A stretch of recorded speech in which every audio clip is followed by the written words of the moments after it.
Magandang gabi po, and ngayon po ay panibagong video naman po ang ating gagawin. So now, ituturo ko po sa inyo ang proper kung paano yung pagkat ng letter.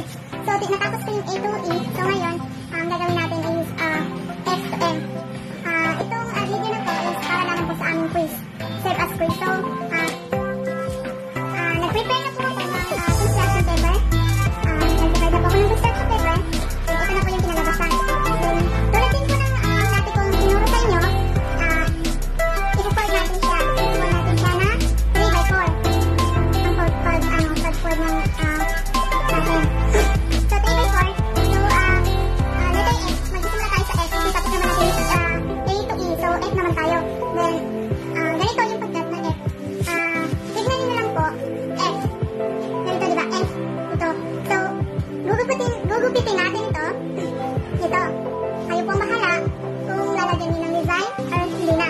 So, ang tuturo ko po sa inyo, wala mo ng design para madali sa inyo. So, sundan lang natin yung natin, yung sundan natin yung pinakauna.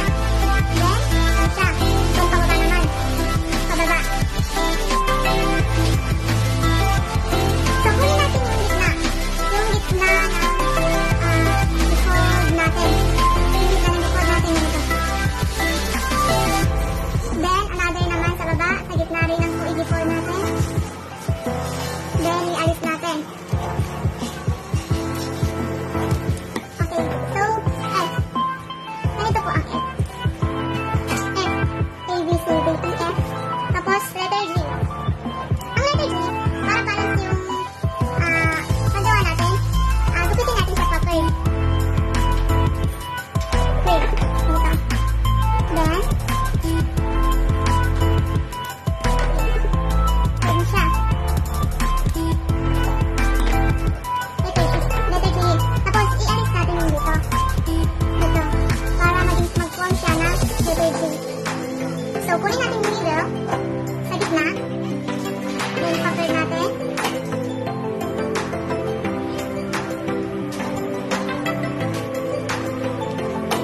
Hanggang sa baba. Letter G.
Isa sa pinakamadali na pagkupit ng letter is I.